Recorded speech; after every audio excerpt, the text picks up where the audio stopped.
নমস্কার, আপনারা দেখছেন নিউজ নাও। আমি রয়েছে সংযুক্তা। চোখ রাখছি এই মুহূর্তের সংবাদে।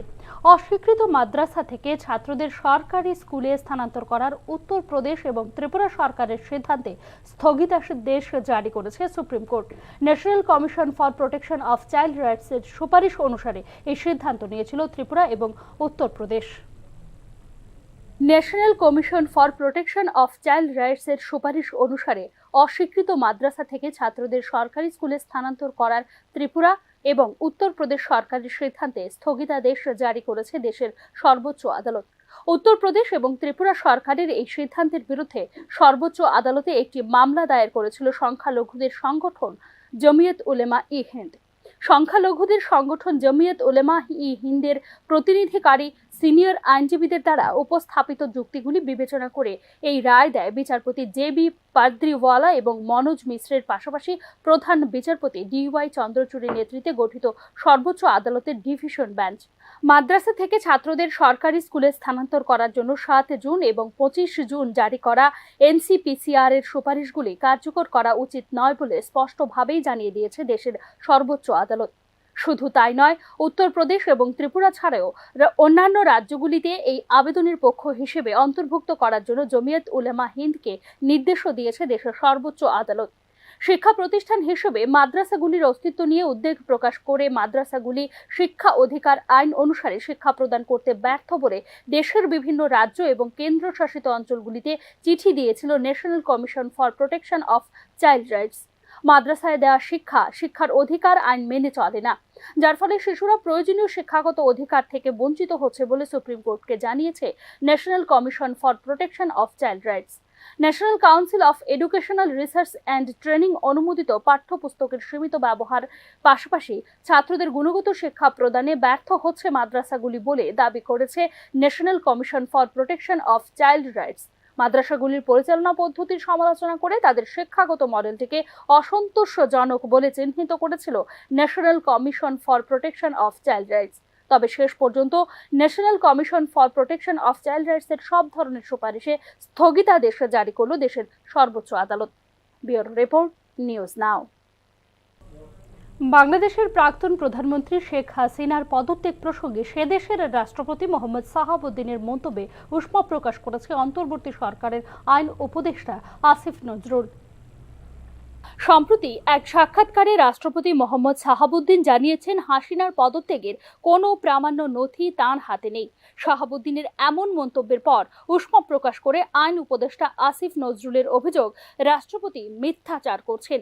তার মন্তব্যকে শপথ লঙ্ঘনের শামিল বলেও মন্তব্য করেন আইন উপদেষ্টা আসিফ নজরুল। উল্লেখ্য, অন্তর্বর্তী সরকারের দাবি গণবিক্ষোভের মুখে পদত্যাগ করে দেশ ছেড়েছেন শেখ হাসিনা। এমন পরিস্থিতিতে রাষ্ট্রপতি মোহাম্মদ সাহাবুদ্দিনের মন্তব্যে স্বভাবতই চটেছে অন্তর্বর্তী সরকার। এতদিন পর রাষ্ট্রপতির এই মন্তব্যকে স্ববিরোধী বলেও কটাক্ষ করেছেন আইন উপদেষ্টা। রাষ্ট্রপতির অপসারণের প্রচ্ছন্ন হুমকিও দিয়ে রেখেছেন তিনি।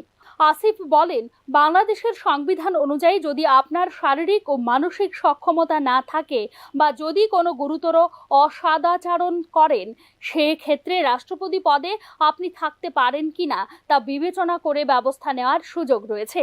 এই বিতর্কের আবহেই বাংলাদেশের রাষ্ট্রপতির বাসভবন বঙ্গভবন থেকে একটি বিবৃতি প্রকাশ করা হয়। জনতার গণবিপ্লবের মুখে শেখ হাসিনা পদত্যাগ ও দেশত্যাগ, সংসদ ভেঙে দেওয়া এবং বর্তমান অন্তর্বর্তী সরকারের সাংবিধানিক বৈধতার উপর যত ধরনের প্রশ্ন জনমনে উদ্বেগ হয়েছে, সেগুলির উত্তর আপিল বিভাগের আদেশে প্রতিফলিত হয়েছে বলে সেই বিবৃতিতে উল্লেখ করেন রাষ্ট্রপতি মোহাম্মদ সাহাবুদ্দিন।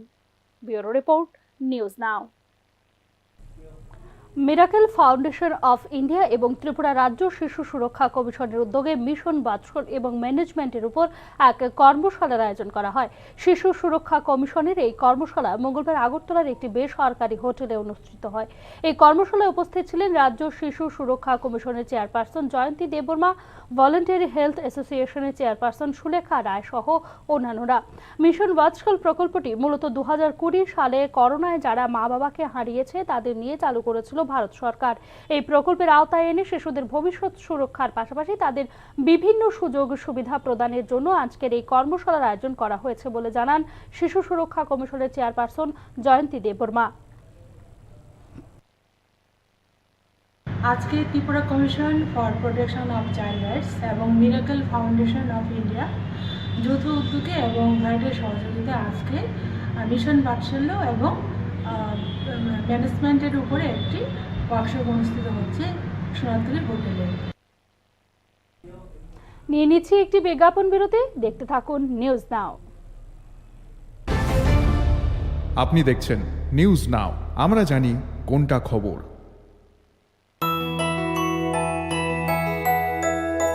স্বাদে ভরা ঘিয়ের সুবাস লংতরায়, কি ভালো খেতে।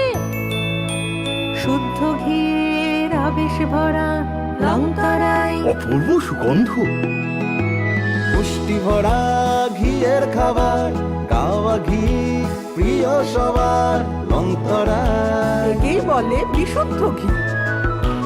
বিশুদ্ধ ঘি নাম মনে রেখো লংতরায়। লংতরাই ঘি রোজ খাবারে তোমাকে চাই। লংতরায় লংতরায় লংতরায়।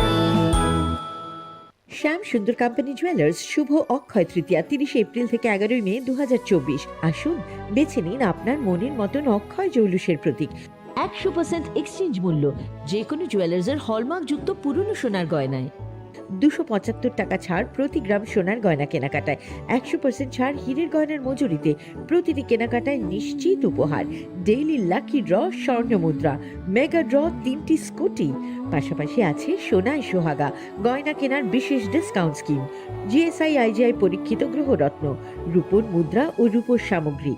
একেবারে সহজ সাধ্য দামে চোখ ধাঁধানো হীরের গয়নার সম্ভার। শ্যাম সুন্দর কোম্পানি জুয়েলার্স শুভ অক্ষয় তৃতীয়া 30 এপ্রিল থেকে 11 মে 2024। সবার সাদর আমন্ত্রণ। শ্যাম সুন্দর কোম্পানি জুয়েলার্স, কামান চৌমুহনী, ইউকো ব্যাংকের বিপরীতে, আগরতলা। আমরা প্রতিদিনই খোলা আছি। Step into the realm of Assam Downtown University, where we encourage success, experience the pinnacle of academic excellence, and live your best days. আপনি দেখছেন নিউজ নাও, আমরা জানি কোনটা খবর।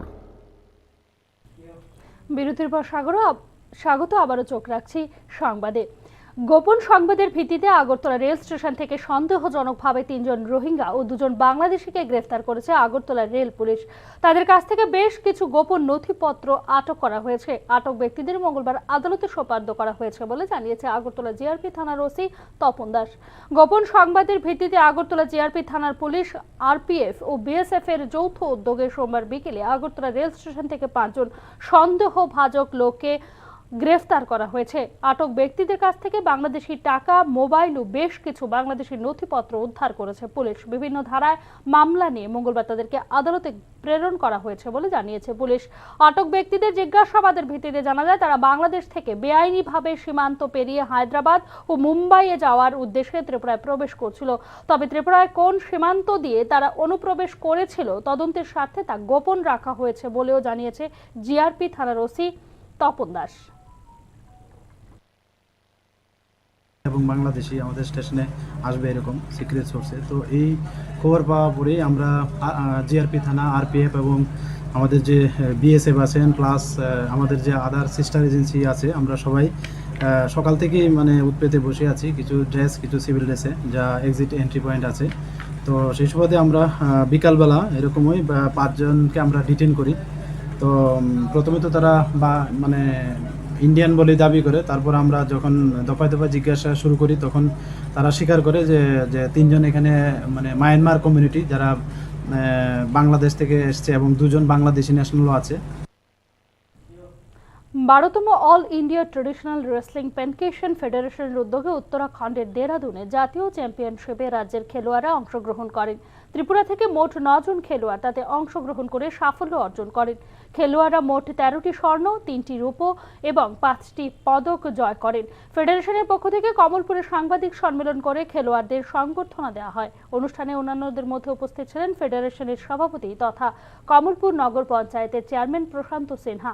সোমবার সন্ধ্যায় কমলপুর নগর পঞ্চায়েতের ব্যায়ামাগারে এক অনুষ্ঠানের আয়োজন করা হয়। সেখানে সাংবাদিক সম্মেলন করে পদক জয়ীদের সংবর্ধনা দেওয়া হয়। সাংবাদিক সম্মেলনে উপস্থিত ছিলেন ফেডারেশনের চেয়ারম্যান সহ অন্যান্যরা। অনুষ্ঠানে বক্তব্য রাখতে গিয়ে ফেডারেশনের সভাপতি তথা কমলপুর নগর পঞ্চায়েতের চেয়ারম্যান প্রশান্ত সিনহা বলেন, যারা পদক জয় করেছেন তারা সবাই গরিব পরিবারের। প্রধানমন্ত্রী ও রাজ্যের মুখ্যমন্ত্রী পদক জয়ী খেলোয়াড়দের প্রশংসা করেছেন। এছাড়াও এই খেলাকে স্কুল স্তরে নিয়ে যাবার জন্য তিনি রাজ্যের মুখ্যমন্ত্রী ডক্টর মানিক সাহা ও ক্রীড়ামন্ত্রী টিঙ্কু রায়ের কাছে দাবি জানিয়েছেন। অধিকাংশই দেখেছি আমরা একদম গ্রাসরুট থেকে উঠে আসা যাদের আর্থিক অবস্থাও বিশেষ ভালো, সামান্য সহায় সম্বল নিয়ে তারা যে এত বড় সাফল্য অর্জন করেছে, তাই তাদেরকে হৃদয়ের অন্তঃস্থল থেকে আমরা আশীর্বাদ করছি এবং সর্বক্ষণ তাদের পাশে থেকে তাদেরকে আগামী দিন ত্রিপুরা রাজ্যের একটি এই বিষয়গুলিতে যেন শ্রেষ্ঠ পারফরমেন্স তারা দিতে পারে, তার মোরালের নেতৃত্বে আমরা কোচ হিসাবে ওনাকে পাঠিয়ে 9 জনকে আমরা পাঠিয়েছিলাম এবং সেইখানে এই 9 জনের মধ্যে আমরা দেখেছি 13টি স্বর্ণপদক, 3টি রৌপ্যপদক এবং 5টি ব্রোঞ্জ পদক ত্রিপুরার যে খেলোয়াড়রা সেখানে। এখনকার মতো সংবাদ এখানেই শেষ করছি। অন্যান্য আপডেটস পেতে চোখ রাখুন নিউজ নাও এর পর্দায়।